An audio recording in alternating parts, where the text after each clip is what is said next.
Hello, this is Matt on the Moon Lambeau channel, and it is official. Joe Biden confirms Gary Gensler as U.S. SEC chair, who will be replacing Elad Roisman, who was really just a little bit of filler in between the Jay Clayton and Gary Gensler sandwich, if I may. That's a dumb thing to say. Oh man, but anyway, so I'm in a good mood. But anyway, so Ripple CEO Brad Garlinghouse, as this news broke today, he went ahead and congratulated Gary Gensler via tweet, which I'll show you in a moment. And it was interesting for a few reasons, including the fact that Gary Gensler was not tagged in the tweet, so he's probably not aware of it, perhaps won't ever be. And I don't even know if Gary Gensler's on Twitter. I don't know. I'd say, Gary, if you're not on it, don't hop on. It's a cesspool. I'm just warning you here. Good times here. And so we knew, there were reports that emerged last week that Gary Gensler was going to be replacing the SEC, but it wasn't actually made official until today. And so there's this piece from Decrypt, which I don't really want to run through, but it cited the typical stuff about how Gary Gensler, he's very well versed on crypto. He's very pro Bitcoin.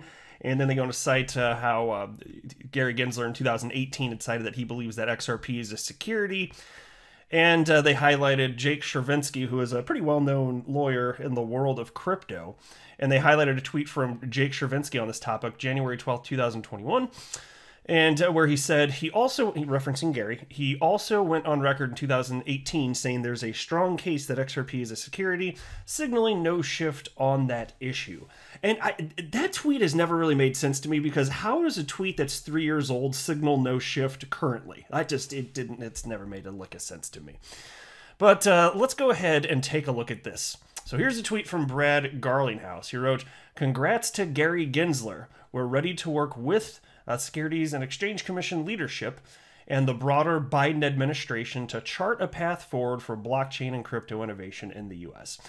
Now, look, we know that Ripple and Brad Garlinghouse and Chris Larsen, they all tried to settle before the claim from the SEC was ultimately brought forward on December 22nd, right before Christmas.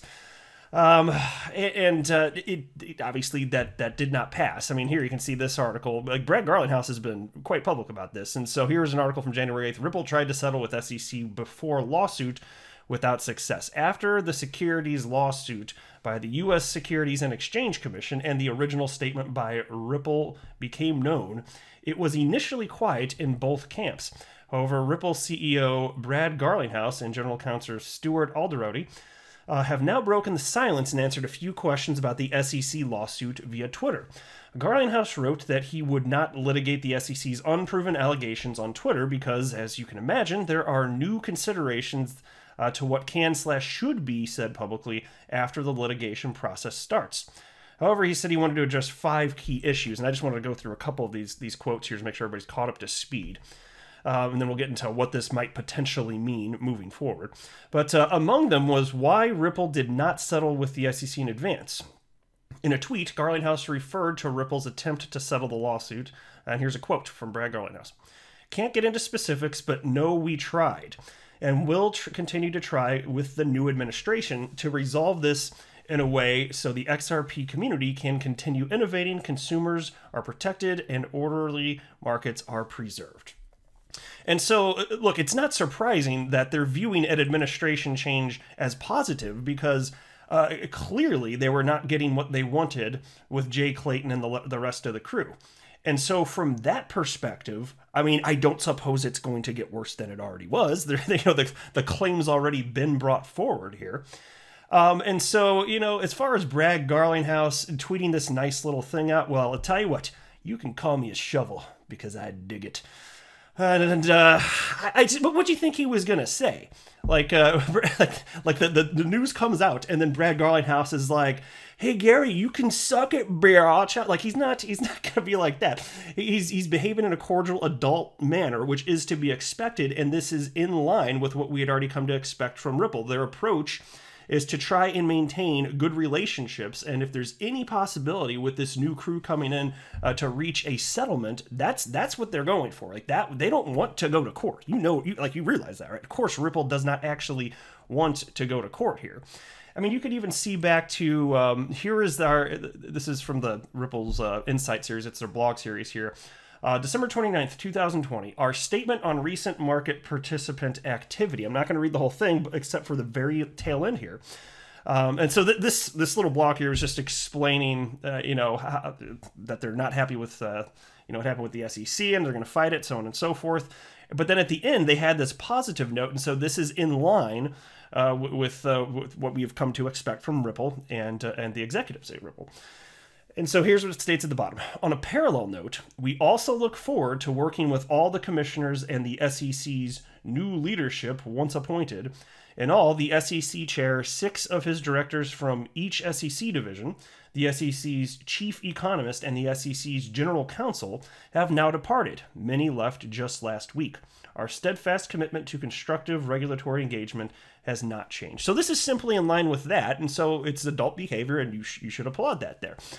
And so, I don't know. Like, again, I would expect this type of adult behavior from Brad Garlinghouse and any other executive at Ripple.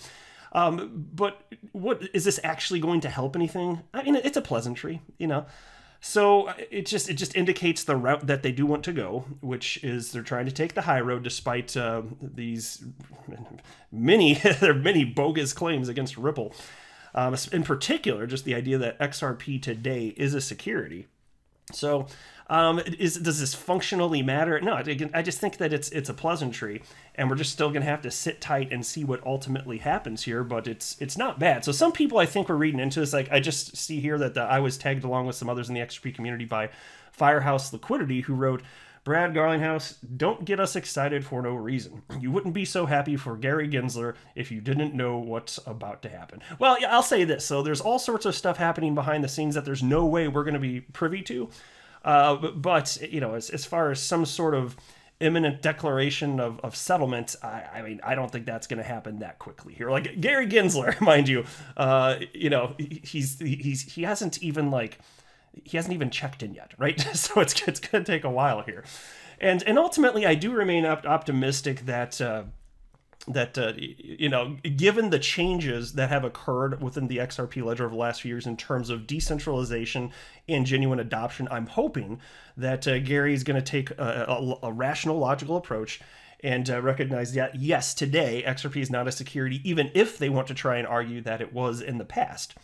It's the same deal. And if that's not true for XRP, I still don't know how they can justify stating that Ethereum is not also a security. And look, I don't think ETH is a security. Perhaps it was back in the day. I don't know. Maybe it would have been reasonable. Maybe XRP was back in the day. But it's not like Ripple was trying to do anything wrong. It's just that, imagine being a crypto company in like 2012. There's a reason that former Ripple employee Bob Way, he like said half jokingly, he's like the 10th employee of Ripple, he's like, we never really knew if like the FBI was going to come bust down our doors. Because the reason though is because there was such regulatory uncertainty, but they wanted to proceed. They're like, oh my God, and that's the risk that you take though. It's like you just if you want to run a business back then without the regulatory clarity, it was a risk. And so I don't think that it was the case that Ripple was knowingly or trying to do anything wrong or illegal, anything like that. So if you want to go back and then be like, yeah, but you should have known, fine, whatever. If it gets this whole thing settled, then whatever. So I remain optimistic. And look, it's clear that Ripple actually does seem to genuinely think that they'll have better odds at settlement with this administration change and new people coming in. And like, if that's the case, super duper. But I just go back to this idea of it clearly wasn't going to work with the last administration. It's like it couldn't. It's not going to be worse.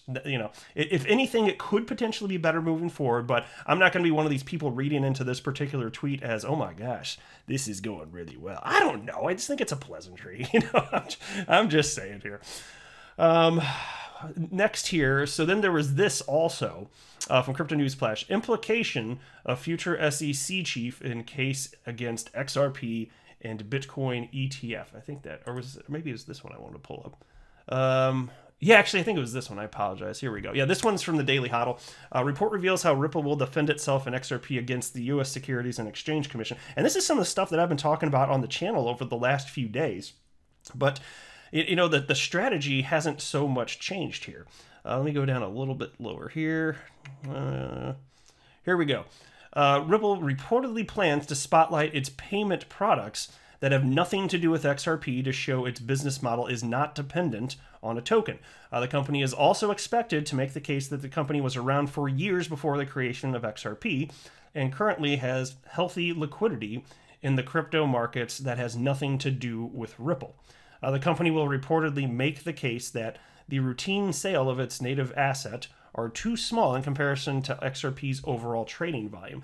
And that's true. Like Ripple's always been very vocal about this, and this is why I have no trouble with them selling XRP. They're being responsible stewards of the XRP ecosystem, and they know that if they're only selling a small percentage of volume, which they track on an ongoing basis, it can't measurably impact the market price of XRP, and they don't want to. They're not seeking to do that. And then furthermore, Ripple will argue its sales of XRP were made without buyers realizing they were purchasing from Ripple, which the company believes in and of itself means the transaction couldn't be an investment contract. So lawyers going to be litigating, but I am happy that, you know, a couple of the people leading Ripple's legal defense, former SEC employees. And that is absolutely fantastic, including Andrew Serezny, who was a former director at the SEC, and so he firmly believes. God, I wish he was at the SEC now, but he firmly believes that XRP today is not a security. So it'll be really interesting what ultimately comes out of this. In particular, you know, Brad Garlinghouse commented. I think it was January 8th, whatever the hell the date was, when they're talking about you know, clearing up a few things and just kind of like addressing, you know. January 8th here is when this article came out. And so, you know, in the coming weeks, we will be getting a lot more information from Ripple about their general stance as far as like how they're going to approach this, their actual defense. So as soon as it's public, it's going to be really interesting to comb through what their response are, because we did get a bit of preliminary information, but only so much. So it'll be interesting, but I don't know. So I understand some people really got excited about this tweet here, but to me, I mean, I'm glad he did it. I think that's the right, like, you want to set the right tone, but I'm not going to read into this and think, oh yeah, there's something sexy going on behind the scenes here. Like, I do not believe that to be the case. I just think that Brad Garlinghouse is being an adult about this. So there you go. You can let me know what you think. If you have a different opinion than me, that's perfectly fine. I encourage diversity of thought, as it turns out. So feel free to tell me how much of an idiot stick I am in the comments below if you disagree. All right, I'll wrap up there. I am not a financial advisor. Do not buy or sell anything because of anything that I say or write. That would be a very, very, very bad idea. Until next time, to the moon, Lambo.